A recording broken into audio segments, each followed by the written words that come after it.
अहिल्यानगर शहरातील विनायकनगर येथील श्री वैष्णवी माता मंदिरामध्ये माजी आमदार अरुणकाका जगताप यांच्या प्रकृतीसाठी महाआरती करण्यात आली आहे। अहिल्यानगर शहरातील विनायकनगर येथील श्री वैष्णवी माता मंदिरामध्ये विशेष महाआरतीचे आयोजन करण्यात आलं होतं। माजी आमदार अरुणकाका जगताप यांच्या प्रकृतीत लवकरात लवकर सुधारणा व्हावी यासाठी परिसरातील नागरिकांनी एकत्रित येत देवीसमोर मनोभावे प्रार्थना केली। या भावनिकतेने भरलेल्या सोहळ्यात सामूहिक महाआरती करून काकांच्या उत्तम आरोग्यासाठी सदिच्छा व्यक्त करण्यात आल्या। वैष्णवी माते अरुण काकांना बरं कर अशा भक्तिपूर्ण भावनेतून त्यांच्या आरोग्याबद्दलची काळजी आणि आत्मीयता ठळकपणे जाणवत होती।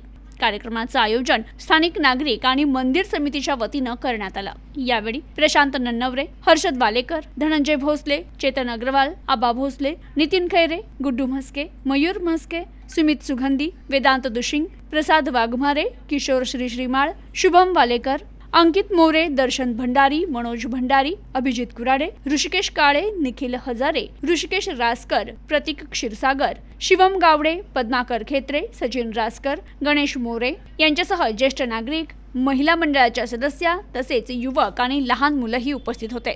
यावेळी बोलताना प्रशांत नन्नवरे यांनी सांगितलं, अरुण काका अनेक वर्ष या परिसरातील लोकांसाठी काम करत आहे। आज आम्ही त्यांचं आरोग्य पूर्ववत व्हावं यासाठी देवीच्या चरणी प्रार्थना केली। अरुण काका जगताप यांनी नेहमीच श्री वैष्णवी माता मंदिर परिसराच्या विकासासाठी पुढाकार घेत असून नवरात्र उत्सवामध्ये महाप्रसादाचं आयोजन करत असतात। अरुण काका धार्मिक कार्यक्रमासाठी नेहमीच अग्रेसर राहत असतात। त्यांना श्री वैष्णवी माता नक्कीच या संकटातून बाहेर काढेल आणि समाजातील प्रश्न मार्गी लावण्यासाठी ऊर्जा देईल असं ते म्हणाले। ओम नमः शिवाय, श्री गणेशाय नमः, श्री वैष्णव देवी माता की जय।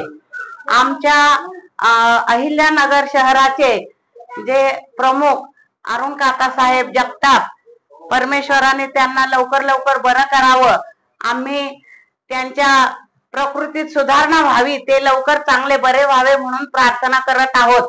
आमच्या विनायकनगर मधल्या सर्व नागरिकांनी त्यांच्या प्रकृतीत सुधारणा व्हावी, ते लवकर बरे होऊन आमच्याकडे पुन्हा यावेत म्हणून आम्ही खूप प्रार्थना केली आणि प्रसादाचे वाटप केलेले आहे। परमेश्वर करो आणि त्यांना लवकर बरे वाटो आणि त्यांनी आमच्या अहिल्यानगर मध्ये फार सुधारणा केलेल्या आहेत आणि आमच्या लोकांची फार प्रगती त्यांच्यामुळे झालेली आहे। परमेश्वर करो आणि त्यांना लवकर बरे वाटो। जय श्रीराम। मला फोनवर बातमी कळल्याबरोबर मी लगेच वैष्णव मातेच्याकडे धाव घेतली आणि ताबडतोब आईला विनंती केली। तर काकांना तुला की आई साहेब तू आमच्या एरियात आणली तर आली तुझं त्या काकांकडे तू आता परिपूर्ण लक्ष दे, स्पर्श कर म्हटलं, आई साहेब तू त्यांना नीट कर म्हटलं, अशी आत्मीयतेने विनंती करून घरी गेली मी। आज आता आरती वगैरे घेतली आम्ही सगळ्या बायांनी, परस पुरुष मंडळी, तरुण पिढी आली होती सगळे आणि लाडूचा प्रसाद, ओटी भरली आईची, सगळं व्यवस्थितपणे पार पडला कार्यक्रम। सगळ्यांनी विनंती केली त्यांच्या नावाने आणि तीर्थप्रसाद करून घेऊन आम्ही विनंती करून घरी गेलो। आज या ठिकाणी वैष्णवी माता मंदिरामध्ये विनायकनगर परिसरातील सर्व भाविकांच्या वतीने तसेच प्रभाग क्रमांक 14 मध्ये भाविकांच्या वतीने या ठिकाणी माननीय आमदार अरुणकाका जगताप साहेब यांच्यासाठी त्यांना दीर्घायुष्य लाभावं यासाठी या ठिकाणी आज एक आरती ठेवण्यात आली होती। त्याच्या मागची भावना हीच की काका आमचे लवकरात लवकर बरे व्हावेत। काकांबद्दल सांगायचं म्हणजे काय सांगावं इतकं कमी पडेल। आज हा मंदिर परिसर जो सुशोभित सगळा झालेला आहे, मंदिर आज गेल्या 25 वर्षापासून या ठिकाणी आहेत। या सर्व गोष्टींसाठी आम्हाला त्यांचं वारंवार सहकार्य लागतं। दरवर्षी आवर्जून नवरात्र असली की 7व्या माळ्याला आम्हाला फोन करून विचारणार की हा प्रसादाचं काय केलं नियोजन। तर इतकं म्हणजे बारीकाईने त्यांनी विनायकनगर परिसरात आपल्या ह्या मंदिराची काळजी घेतलेली आहे। आमची इच्छा आहे की देवीला हीच प्रार्थना आहे की देवी लवकरात लवकर आमच्या काकांना आपण बरं करावं। Bureau report, news today 24, Ahilyanagar.